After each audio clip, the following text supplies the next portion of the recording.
Elle a fêté ses 10 ans en 2015. Elle s'est imposée petit à petit sur les tables réunionnaises jusqu'à occuper aujourd'hui 40% de parts de marché. Australine, l'eau de source mise en bouteille à Saint-Philippe dans la Société des eaux de Basse-Vallée, vient de se doter d'un nouvel équipement industriel entièrement numérisé et sécurisé qui lui permettra également de proposer très vite des nouveaux formats à ses clients. Je vous propose tout de suite de pousser les portes de l'usine située au Baril à Saint-Philippe et de découvrir ce bijou, ce fleuron de l'industrie locale. C'est sous les pentes du volcan, en plein sud sauvage, au Baril, que l'usine d'Australine voit le jour en 2005. Cela faisait déjà longtemps que le patron de la CILAM avait en tête ce projet, et quand Paul Martinel obtient l'autorisation préfectorale d'exploiter cette source, c'est à une condition: ne prélever que 20% de la capacité de la nappe phréatique. Les 80% restants sont attribués à la commune de Saint-Philippe pour alimenter les foyers en eau potable. L'Australine est une autre source qui est située à 2,5 km de l'usine. Elle est forée à 150 mètres de profondeur. On travaille en partenariat avec l'ARS. Du coup, une fois par mois, ils viennent prélever des bouteilles sur les 2 lignes de production et ils font leur contrôle pour nous permettre de valider aussi nos résultats. En fonction de la conductivité, on va pouvoir voir si la nappe est remplie ou vide. Plus elle va baisser, plus on sait que la nappe est pleine.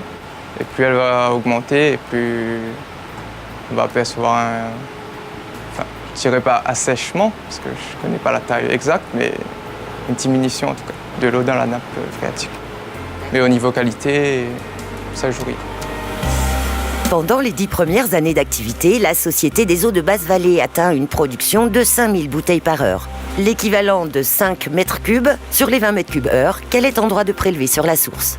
L'entreprise décide alors d'investir dans une nouvelle ligne de production pour doubler sa capacité. En 2015, lorsqu'on avait fait face à la période cyclonique, on s'est rendu compte qu'on arrivait à saturation. Donc, c'est-à-dire qu'on n'arrivait pas à répondre à la demande, notamment pendant les périodes de cyclone. Donc il était urgent pour nous de changer notre outil de production et on était obligé de changer la ligne complète.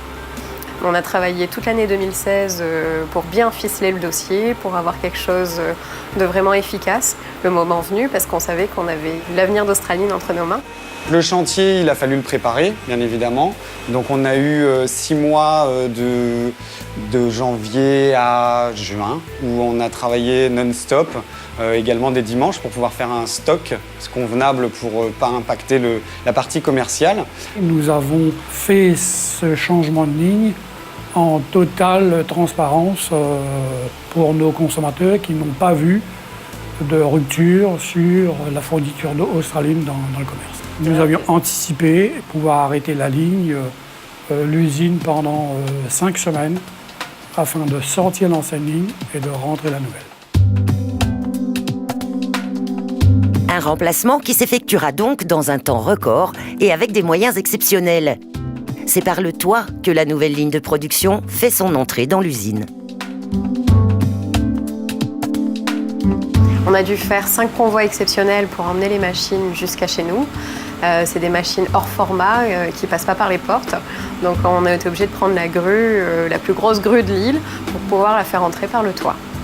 Donc c'était des immenses caisses en bois qui rentraient par le toit de l'usine, qui étaient installées au fur et à mesure. Donc pendant 2 semaines, on a eu le toit de l'usine qui s'ouvrait et qui se refermait au gré des machines. À peine 1 mois et demi après le début des travaux, la nouvelle usine est opérationnelle. Mi-août 2017, les premières bouteilles sont commercialisées. On est passé sur une génération de machines où il y avait d'abord une souffleuse, c'est la machine qui forme les bouteilles à partir d'une préforme, puis un système de convoyage qui allait vers une machine de remplissage. Donc un remplissage, un conditionnement en 2 étapes séparées à une machine de nouvelle génération où le soufflage et le remplissage se font dans une seule et même machine, ce qui garantit un niveau d'hygiène et de qualité supérieur aux anciennes générations de machines. Ce changement a été longuement préparé avec notre personnel que nous avons envoyé en formation chez notre fournisseur en Europe. Pour la plupart, 2 semaines de formation, préalablement à l'installation de la machine, et un programme de formation à l'arrivée de la machine sur place avec un formateur et son traducteur qui sont venus chez nous pour former notre personnel. Dès ses débuts, la SEBV a privilégié l'emploi local. Les 20 employés au poste opérationnel de l'usine sont quasiment tous originaires du Sud Sauvage. Hugues Grondin est de Saint-Philippe. Il a été embauché il y a 10 ans comme manutentionnaire. Il a gravi les échelons jusqu'à devenir aujourd'hui pilote sur la partie soufflerie de la nouvelle machine. Il est parti une semaine, voire 4 jours en Italie. Et on a vu quelques points un peu techniques quand même pour piloter la machine. Mais ça s'est passé plutôt ici, la formation pour approfondir. J'ai été formé aussi sur le suremballage, donc s'il faut surveiller, je peux surveiller aussi. Effectivement, ça nous arrive quand ça tourne extrêmement bien, on peut aller sur le suremballage pour aider notre collègue à surveiller s'il y a besoin d'un coup de main et tout ça. De toute façon, moi de mon côté, je suis quand même assez polyvalent et voilà. Pierre Gilliard, lui, a rejoint l'entreprise au moment de la préparation du chantier, début 2017. Il est responsable de la maintenance industrielle. Aujourd'hui, on est 5 au service maintenance, 4 techniciens et moi-même, responsable du service. On travaille en 3-8, donc 3 qui sont en 3-8 et un technicien en plage horaire de journée. Il y a un roulement. Le quotidien, on commence toujours les prises de poste par des rondes. On fait des relevés de mesure pour voir le comportement des machines et pouvoir anticiper la moindre dégradation qu'on a. Aussi au niveau qualité que impact production. Donc on commence par des rondes et puis ensuite on a un logiciel qu'on a changé pour la nouvelle ligne, un nouveau logiciel qui nous permet de programmer les interventions et de faire un meilleur suivi de notre ligne de fabrication. En termes d'ergonomie au poste, il y a une grosse nouveauté, c'est que la machine est totalement accessible de partout. Sachant que sur l'ancienne ligne, on avait quand même des parties qui étaient un petit peu trop à l'étroit ou des passages où on avait du mal à accéder. Là, en termes de nettoyage, c'est un gros plus. On a le COP, ce qu'on appelle le COP, donc un nettoyage interne de la machine tout en automatique. Et puis nous, pour la maintenance, on a de l'éclairage sous les machines, chose qu'on n'avait pas. Et toute la mécanique a été simplifiée. On a simplement de la pignonnerie, des engrenages, très peu de moteurs, beaucoup de rapports de transmission, des arbres qui communiquent entre eux par le biais de pignons, mais on oublie toute la partie motorisation. On a un gros moteur et tout le reste s'engraine tout seul. En pleine période cyclonique, la cadence de production est intense. En préalerte, il se vend 2 fois plus de bouteilles d'eau qu'en temps normal. L'usine tourne donc à plein régime pour sortir entre 10 000 et 12 800 bouteilles par heure, selon le format. On essaie toujours d'anticiper la période cyclonique en mettant un maximum de palettes d'eau de côté, mais ça suffit jamais.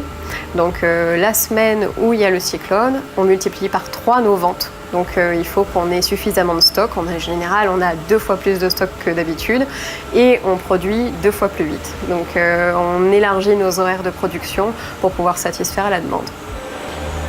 Donc avec la nouvelle ligne de production, on a des cadences plus élevées de production et ça nous permet d'avoir des nouveaux formats de bouteilles, une nouvelle offre, par exemple avec la nouvelle bouteille 30 centilitres avec bouchon sport qu'on va lancer très prochainement. Donc c'est un format qui est attendu et plébiscité par les Réunionnais. C'est un format qui permet une utilisation nomade, très pratique, qu'on peut emmener partout avec soi. Et on va également pouvoir lancer une nouvelle bouteille spécifique pour le réseau de distribution CHR qui sera disponible dans les hôtels et restaurants de l'île. La dynamique Société des eaux de Basse-Vallée aborde donc sereinement le 2e épisode de son histoire industrielle. La success story a prouvé qu'il y avait la place pour plusieurs producteurs d'eau à La Réunion. Avant toute chose, je tiens à dire qu'Australine est une merveilleuse histoire humaine qui a commencé il y a une dizaine d'années. On n'est pas là par hasard, on est là parce qu'on a su à un moment donné, choisir les bons hommes aux bons endroits. Je pense que quand on a créé la marque Australine, on ne s'imaginait pas que ça partirait aussi vite, aussi loin. On est vraiment très fiers de notre eau de source parce qu'elle est pure, elle est vraiment belle. On essaie d'avoir un outil de fabrication qui soit à l'image de cette eau de source, vraiment pure, propre, hygiénique, de qualité. On espère qu'on ira encore beaucoup plus loin. Je pense que La Réunion a besoin de toute manière d'avoir de l'eau pure disponible. Donc on est là pour accompagner les Réunionnais. Australine occupe aujourd'hui environ 40% de parts de marché, grignotée sur les importations plus que sur ses concurrents locaux.